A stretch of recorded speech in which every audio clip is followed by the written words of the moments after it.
Demain à 21h dans le cadre du festival Musique Rive Gauche. Bienvenue Mathis Topin-Valentin. Bonjour. Et bienvenue Samuel Ledu. Bonjour. Alors vous êtes tous les deux avec des attaches Malouines, est-ce que je me trompe?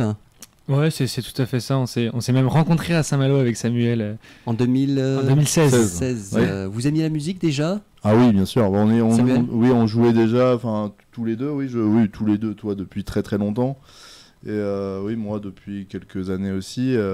Oui, on aimait déjà beaucoup la musique trad du coup, et Mathis un peu plus large. J'ai commencé la musique au conservatoire en classique. J'avais quoi, 6-7 ans, quelque chose comme ça. Quel instrument?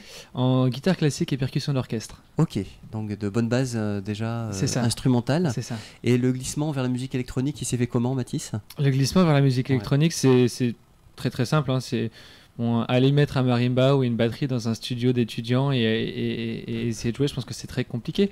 Donc non, quand on se retrouve en études avec simplement son ordinateur et qu'on a envie de faire de la musique, qu'est-ce qu'on fait? On ouvre l'ordinateur et on fait de la musique avec ce qu'on a. Donc c'est parti comme ça, tranquillement. Et puis dans ces mêmes années-là, j'ai basculé aussi vers le milieu trad. J'ai été aux Baguettes de Saint-Malo. Oui. Et donc forcément ces deux nouveautés musicales, un petit peu expérience musicale dans ma vie, sont arrivées au même moment, et l'idée avec Samuel de faire s'imbriquer tout ça est venue plutôt naturellement, je pense. Oui. Alors effectivement, Bran, sur le titre, est-ce que ça a un sens particulier, le nom de votre collectif, de votre formation? Alors Bran, ça a plusieurs idées. C'est d'abord un fleuve qui passe en Écosse, dans le nord de l'Écosse. Mais c'est aussi une petite blague entre nous, parce qu'en traduction, c'est le son, comme le son du blé. Et vu que nous, on fait du son, c'était un petit jeu de mots sympathique entre nous. Et donc, hommage aussi au terroir, c'est ça. Voilà, c'est ça. Un petit peu. Après, c'est un peu c'est plus terroir écossais pour le coup, vu que c'est un fleuve qui passe en Écosse, mais référence à celtique. Voilà, terroir celtique, voilà, celtique, c'était ça. Et référence à la cornemuse aussi, du coup. Oui, parce qu'en fait, il y a une connexion entre la Grande-Bretagne et notre Bretagne ici, Braise, historiquement. Bien sûr. Est-ce que vous en jouez aussi au niveau de l'histoire, de la musique, notamment, Mathis ou Samuel? Moi, je pense que nous, on en joue aussi dans nos créations. Forcément, on écoute du trad breton, mais on écoute aussi de l'irlandais, on écoute de l'écossais, on écoute même du québécois, forcément, parce que ça reste nos approches culturelles, elles sont très très liées, elles sont très proches. Là récemment, j'étais encore au Québec et on entend des airs qui sont chantés, mais qui sont les mêmes qu'on entend dans nos bars à Rennes ou autres. Donc ça reste dans le cabana à bois, c'est ça? Ouais, voilà, il y a plein de similitudes. Donc forcément, on s'inspire un peu de partout. Et puis Samuel, je pense que tu peux parler de ta cornemuse, quelque part, l'inspiration. C'est pas une cornemuse comme les autres, hein, Samuel. Non, c'est pas. Donc j'en joue, je joue également de la vraie cornemuse.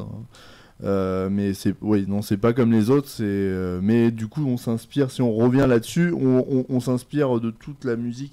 Et on s'inspire des bases écossaises pour aussi, de tout, quoi. On s'en inspire souvent, quoi. Qu'est-ce qu'il y a dans le lecteur de CD ou dans le player MP3 de Mathis en ce moment, par exemple, en termes d'écoute, en trad, en irlandais, en écossais ou en québécois? Alors, moi, je suis très éclectique en soi. Je vais écouter tant de l'électro, du French 79, des choses comme ça qui sont très très électro, comme je vais écouter des choses très trad. Qu'est-ce que je proposais en ce moment? J'écoute beaucoup du Nicolas Pellerin. Ça, c'est un artiste que j'apprécie énormément. Donc oui, voilà, j'écoute du jazz, j'écoute des grands classiques. C'est éclectique en fait. C'est très éclectique. Vraiment ça. Hein. Ouais, c'est un bouillonnement.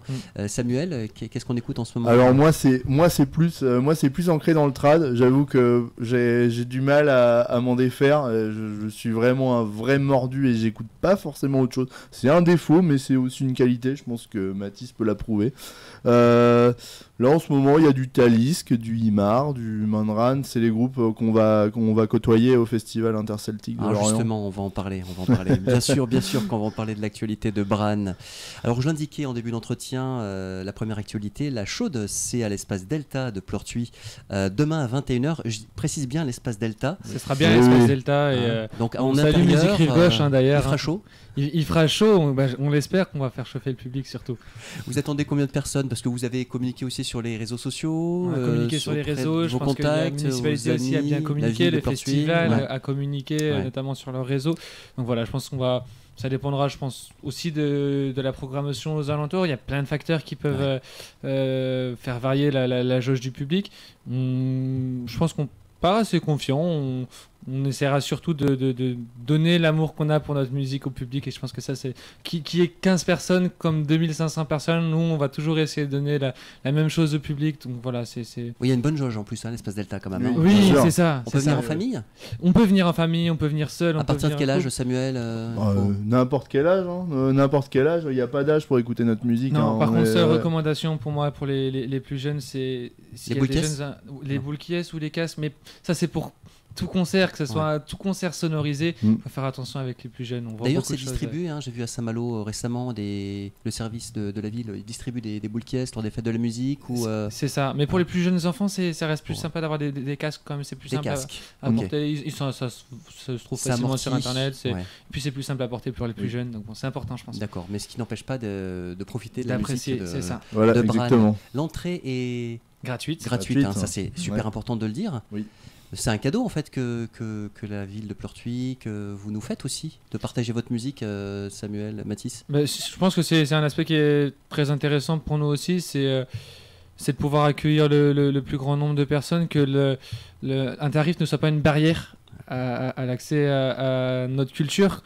On aime la partager, on aime partager notre culture trad. Nous on cherche à trouver des moyens de partager cette culture trad d'un autre biais, pour rendre ça accessible aussi à des personnes qui n'ont jamais été en contact avec cette culture. Alors la gratuité, forcément, si on peut enlever une barrière financière, c'est encore plus simple. Mais Bran, c'est pas de la techno. Bran, c'est pas du tout de la techno. Bran, pour les non-initiés, expliquez-nous, Mathis et Samuel, quelle est la différence entre la dance, la techno, Bran, la musique électronique? Parce que peut-être si on connaît pas vraiment encore votre musique, bien qu'on vient d'entendre tout à l'heure, je précise donc Nos Cantan, juste avant l'entretien. Oui, c'est ça. Expliquez-nous musicalement, artistiquement. Alors l'électro, c'est quand même très très large. On va avoir de la dance, on va avoir de la techno, on va avoir de l'acid. C'est pas David Guetta ou Bob Sinclair en fait. C'est pas David Guetta, Bob Sinclair, mais en soi, vous avez du respect pour ces artistes? Énormément. Bien sûr, oui. Moi, j'ai énormément de respect pour ces artistes. Parce que je pense qu'eux, ils ont une vision qui est très intéressante, c'est qu'ils arrivent à savoir ce que les gens ont envie d'écouter. Ils arrivent à, quelque part, savoir comment faire danser les gens, qu'est-ce qu'ils ont envie d'entendre pour avoir envie de danser. Et je trouve que c'est une force qui est unique. Donc peu importe ce qu'on peut dire, moi je respecte énormément ces artistes-là. Ils ont réussi à partager beaucoup de musique, je trouve ça très intéressant. C'est votre kiff justement de partager ça avec le public, de les voir heureux, de les voir danser, de les voir éventuellement chanter. Moi quand j'écris ma musique, j'ai toujours une portée pour les danseurs, c'est-à-dire que pour moi la danse elle doit prendre part à notre musique. On écrit pour la danse vient compléter notre musique, et je pense que nous on se dit Bran, créateur des vibrations collectives, et la danse fait partie de cette belle vibration collective. Oui, ça c'est vrai. Ça c'est Mathis. T'as bien répondu là-dessus, parce que oui, Bran. Alors avant tout, donc c'est une musique à écouter qu'on peut écouter n'importe où dans son salon. On peut écouter partout. On n'est pas encore sur les plateformes, mais ça va y venir. Mais permis de faire la vaisselle en écoutant Bran? Oui, on peut faire tout, faire le ménage, on peut tout faire. En voiture aussi. Mais là, comme je dis, on n'est pas encore. Là, on a notre titre sur YouTube qui est sorti, donc celui que vous avez mis, Nos Cantan. Qui signifie, Samuel? Ebrezonec? Vous êtes locuteur un peu du breton? Non, pas encore. Pas encore, mais ça va venir. Ça va venir. On est en Pays Gallo, mais enfin vous allez en Basse-Bretagne aussi, parce que vous allez au fil tout à l'heure.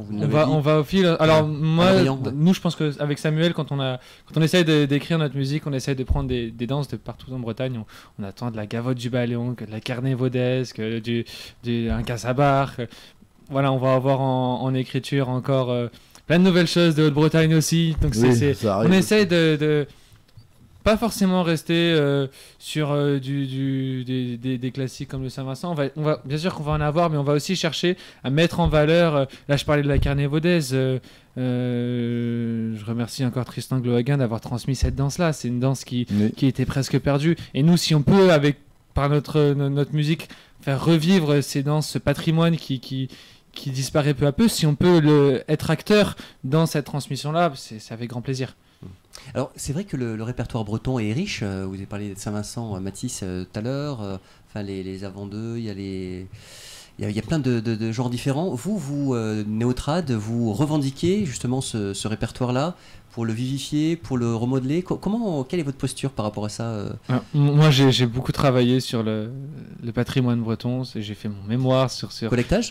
Le collectage. Oui. Moi, j'ai écrit un mémoire en fait sur la transmission du patrimoine. Votre branche, vous nous avez parlé d'études tout à l'heure, Mathis. Vous étudiez quoi en fait? Moi, j'ai fait un master communication, culture et médias. D'accord. Okay. Et donc à travers ça, j'ai étudié la transmission du patrimoine culturel. Et moi, je pense qu'on a une posture avec Samuel où on sait d'où vient notre musique. C'est-à-dire que avant d'écrire une musique, une nouvelle danse, on va apprendre à la danser. On va comprendre le mouvement, on va comprendre les intentions, les appuis. On va aller faire du collectage, chercher des airs qui sont trad. Et on va essayer de respecter tout ce patrimoine, tout ce qui a été transmis, tout ce qui est encore existant, et comment nous, on va s'inspirer de ça et l'adapter dans notre musique, rajouter des nouvelles sonorités pour le partager à d'autres personnes. Excellent. Alors c'est vrai qu'on voit bien que vous êtes ancré dans l'identité, ému par une envie d'innover, de créer, ça s'entend vraiment très très bien. Petite question technique, Mathis, au niveau matériel. Qu'est-ce que vous utilisez en fait et je poserai la question aussi à Samuel au niveau donc cornemuse électronique. Attention. C'est ça. Alors je pense que la question ne peut pas être séparée, c'est-à-dire que réellement aujourd'hui on ne joue pas deux instruments, je pense. On joue un instrument. On joue un seul instrument ensemble, c'est-à-dire qu'on a nos machines. Moi j'ai mes machines. Samuel, vous êtes ultra connectés en fait. On est ultra connectés, c'est-à-dire que moi j'interagis avec sa cornemuse, Samuel m'envoie des informations que moi je traite aussi dans certaines machines. Donc en fait c'est réellement un instrument qu'on a en commun. Mais c'est super rapide, c'est intuitif.